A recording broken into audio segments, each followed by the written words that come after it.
Hi, and welcome to another video. In this video I want to show you how you can set up Kasm Workspaces on a virtual machine to stream Docker containers to your web browser and work in isolation. If you'd like to see how this is done, stay tuned.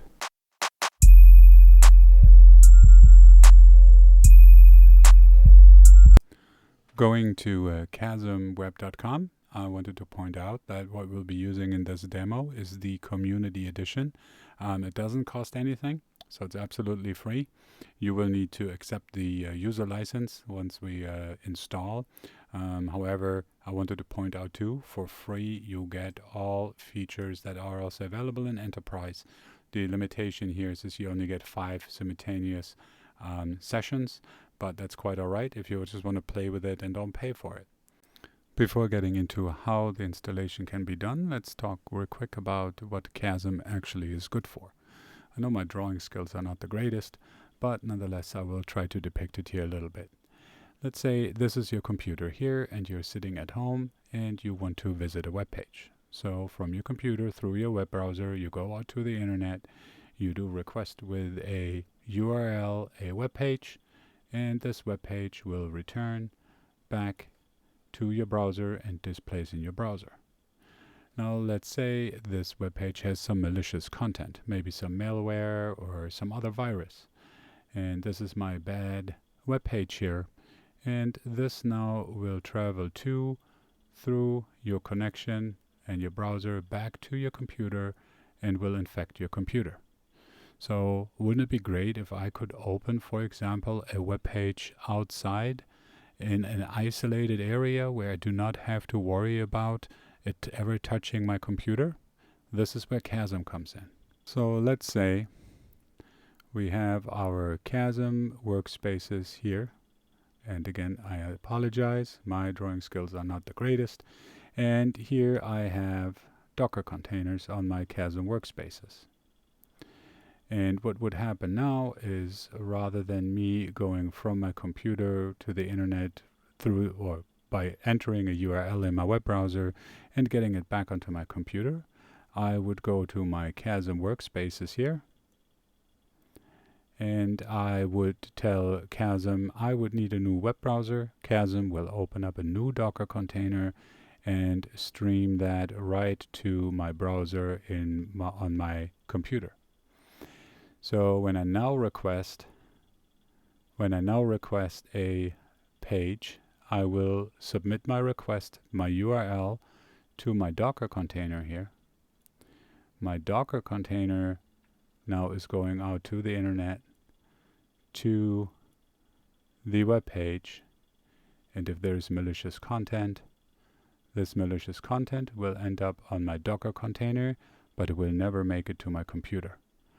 So now the infected area here, or the impacted area here, is just my Docker container. What I can do now is I can just go ahead and I can delete this Docker container and nothing has ever gotten to my computer. This is where Kasm comes in, where Kasm is great to run things in isolation without any worry that anything will ever touch my computer and I'm safe.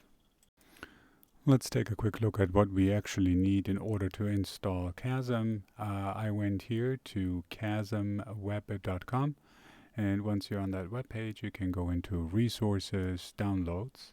To show you here, as we go into the System Requirements, it will show you a list of the operating systems on which you can go ahead and install Kasm. But the important part here that I wanted to point out is the resource requirements. It should have at least 2 cores, 4 gigabytes of RAM, and at a minimum 50 gigabytes of storage, preferably SSD, and that is for the Docker images. That pretty much is on this page. You can obviously browse around here and see what else you find interesting and read through it. And let's go ahead and take a look at the installation. So the first thing that we will need to do is we will need to create a swap partition. I will be using Ubuntu 20.04 on a virtual machine in KVM. And so I will need to go over to the Ubuntu documentation to see how to create a swap partition on Ubuntu. Once we have that, we will go ahead and download the install files, we will run the install, and then we will be able to use our Kasm server. So let's do this all step by step. Following the link on the Kasm website to the Ubuntu instructions how to create a swap file, it will bring you to the help.ubuntu.com website. And if we're looking at the commands here, so the first command we need to execute is the fallocate -l 1g, and then our point or mount point. I will copy this. I will switch over to my Ubuntu instance, and we'll execute the first command. I will perform this demonstration or this demo installation on a virtual machine. I will be using Ubuntu 20.04, and as we've seen previously, we should have 2 CPUs, which I have here. We have 4 gigabytes of RAM, which we have here, and I have also virtual I/O. I have 50 gigabytes allocated. Here I am in my Ubuntu instance running on KVM. I will paste my command in, and let's execute this. So first command done. Let's get our second command. Our second command is a sudo chmod 600, so we gotta elevate the permissions on our created file. We'll copy that and execute that next. Let's paste it in here and execute it. Let's grab the next command. Let's paste the command. Run that, and you see here setting up swap space 1 gigabyte. Perfect. Let's use our last command to enable it. So we need to grab our actually not last but the second last command here. We want to enable our new swap file, so we copy swapon, this command here. We'll copy that and execute that. So here I'm back, and let's paste this, turn it on, and lastly we'll use a command that will actually enable our swap partition to come back when we reboot the computer, for example. So let's grab that command, and what we need to grab here is the enable swap file at boot up. So we'll just grab this entire command here, and we'll paste it, and we'll run that as well. So let's paste this command, enter, and we are all set with setting up our swap file. Now we can go ahead and install Kasm. I will do the installation from the command line with the wget command. So here I'm back on kasmweb.com. Here's my download link, and you may notice in the lower left hand corner it gives us actually exactly the address that we need to download from. So on this blue download button, I do a right mouse click, and I will just say copy link address, and we'll use this link address that we've copied now in our Ubuntu terminal. So I'll switch back. So what we want to do here now is we'll type wget, and we'll paste the link that we've just copied in, hit enter, and it is downloading the file. Once that has completed, we will just go ahead and run an ls to verify that our download is here. Here it is. It is a tar.gz file, so we need to unzip it, untar it, and to do that we run a tar-xf, and then we can just do a Kasm release asterisk dot tar.gz. We run that. If we do another ls, you will see here Kasm release. There's our uncompressed file now. We can cd into that Kasm release, and in the Kasm release folder there is a install file, install.sh. So what we want to run here is simply a sudo // install. If you tab off it, it should pre-fill or autofill for you, install.sh, and we'll hit enter. It will ask us to accept the user license, which we'll do, and it will just go ahead and run the install. The install will take a while, anywhere between possibly 5 to 10 minutes. So I will pause here, and I will be back once the install has completed. Now that the installation is completed after quite some time, at the very end the installation will give you a bunch of credentials. I suggest that you take these and you copy these and put them in a notepad or wherever you feel comfortable and save them, just so that you have them when you need to log into your server. So I will go ahead and copy this real quick. So I have it here as well. Okay, great. Now we're good to go, aren't we? Well, I need to know, how do I actually now connect to my server? Well, seeing that I installed this here on a VM running in KVM, I will need to get the IP address in order to connect to my server. If you've installed it in the cloud, AWS, GCP, Linode, wherever, just get the IP address that you use to connect to your server, and that should be sufficient in order to get to your Kasm server. So to get our IP address in Ubuntu, we want to go to Settings, Network, and then here in your network connection, click the gear icon. And here is my IP address. So this is my address right now that I need in order to connect to my server. I will copy this, and I will also put that into my notepad where I've stored my credentials that were given to me before. So with all that out of the way, we have our Kasm server set up, we have our credentials, we have our connection information. Let's switch over to my local web browser and see if we can connect. So here I am in my local web browser. I'm running Fedora, I'm using Chrome, and to connect I want to type https:// and then I want to paste the IP address in here. Sorry, I copied a little bit much before.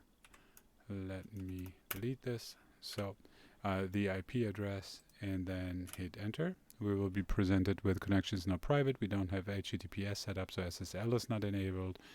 Nonetheless, you need to type HTTPS, otherwise you will get an error. And then we'll go on advanced, proceed, we trust this, and here is my login page to Kasm Workspaces. So what I want to use now is we'll use the admin credentials to log in. If we revert back to our credentials that we were given, that hopefully you have copied into a notepad. So your email address in this case is admin@kasm.local. That's the same for everybody. Your password will differ with each installation. So you're going to take your password, and I will click login, and hooray, here we are. Kasm server is up and running. I will not get into every single thing that you can do here. I will just show you right now how you can get into the workspaces and how you can go ahead and run, for example, a web browser in a browser, for lack of better terms. So what you want to do is up on the top here, admin is currently enabled. We go into workspaces, and these are all the applications / Docker containers that are currently available, that have been installed already. So you see here, for example, Brave browser. You can run an instance of CentOS 7.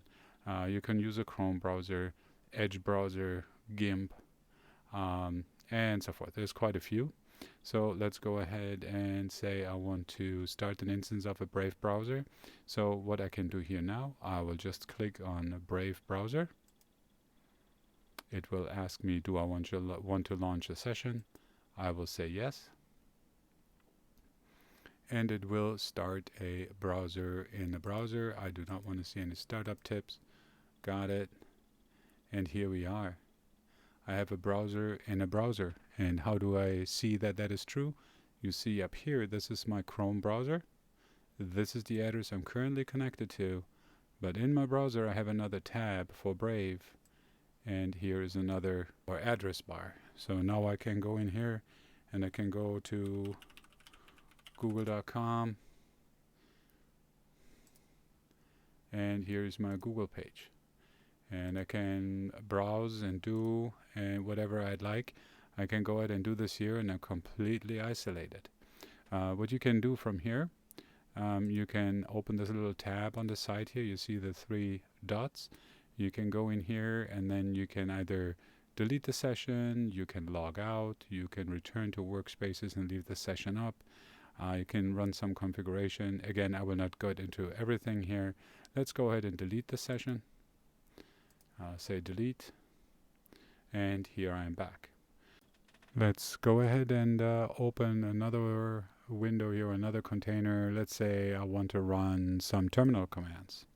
So I can launch a terminal on Kasm, and it will stream the terminal into my browser.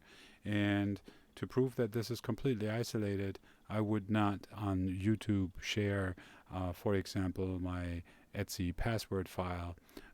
But here I will be doing it, and I'll just run a cat Etsy password, because this is not from my local machine. This has nothing to do with my local machine. This is a browser completely isolated from my local machine. Whatever may be happening here is happening in a Docker container and nowhere else. So before, when we opened a Brave browser window and streamed that to our web browser on our local machine, I did go ahead and I deleted the session. Let's just say I just want to log out, or I just want to return to Workspaces. If I return here, you see this is still an active session. So I can go ahead and I can resume the session, or I can delete it from here. Right now it's dormant. It's just sitting there. But I can go ahead and I can resume it. If I click on resume, it will bring me right back to where I was before. Or I can, if I return here, just simply say delete, and it would delete my session as if it never existed. This is quite awesome, because now I have everything isolated. Granted, it's still somewhat on my machine, because I am running it in a virtual machine on my local laptop or computer. If you have an installation in the cloud, I, for example, have one running in Linode, you're completely isolated. Everything that's happening in these streamed containers is only isolated to the cloud. Nothing will get to my computer, and that makes it extremely safe. One other thing I want to point out, so you can also, as I've mentioned before, for example, spin up a whole new operating system. So let's say I run Fedora, but I want to test something on Ubuntu. I can just click on Ubuntu Bionic, and it will go ahead and start the Docker container, and will stream a fully functional operating system to my web browser. So here now I have all the applications. I can do whatever I need to. I can run a terminal in here. So if I go in here, I go into my terminal emulator, and even in here I would say too, let's go ahead and run a cat Etsy password, and I have no worry sharing it, because this has nothing to do with my local computer. You can take as much information from me as you want. I do not worry about it, because it's completely isolated, has nothing to do with my local computer. This is quite a beautiful thing, because you can do a lot of things here, and I will show you one last thing before we conclude. One last thing that I want to show you, not all containers are enabled. So I want to show you how you can go about enabling additional containers, or possibly even adding your own. So what you want to do is you want to go back to admin, and then you have on the left hand side in the pane, you have a selection images, and we can go in here. And if you want to add your own, you can click on the add image. I will not go through that. That would go too long for this video. But I want to show you that not all images that Kasm is delivered with are enabled. Let's just say I want to enable Kali Linux. And you see here, I cannot click the enabled box, but what I can do is I can click the ellipsis and then click on edit. And then in here, if you scroll down a little bit, you will see a box enabled, and I will click that. But we're not quite done yet. One thing that we need to do is we need to also, in the Docker run override, we need to enable the root user. And what I want to type in here, simple JSON, double quote, user, double quote, colon, double quote, root, double quote, and that's it. So now when the container starts, I also have root user, and that is it. At the very end here, we don't have to worry about any of the other settings right now. At the end, I click submit, it is enabled, and it will take a while for the image to come up, because what happens is it will still need to download the Docker image and do some other things on the background, some Kasm magic. But you will see here now Kali Linux is here. There's the exclamation mark, and that just tells us that it is still being downloaded and installed. Once it's done, we should be able to just spin up a Kali Linux instance and use Kali Linux streaming to our web browser. So I'll let just sit for a little bit, and I will be back and we'll see once it's done. So Kali Linux has downloaded. As you see, the exclamation mark is gone here. And if I now go ahead and I click on Kali Linux and I will say launch session, it will spin up and start up a fully functional Kali Linux instance. This may take a minute, but it will come up, and here we are. And you have all your tools that you use for ethical hacking and for penetration testing and so forth. Everything is right here, and it's fully functional. So this is quite awesome. Kasm is well worth the time installing if you worry about safety and security, cybersecurity. Definitely worth taking a look at. This concludes this demonstration. I hope you found this video helpful, and I hope that you will go ahead and install Kasm, and I will post the commands that I ran and the links in the description below. And please feel free to comment if you have any questions, and give it a thumbs up, give the video a thumbs up if you liked it. Thank you so much for watching.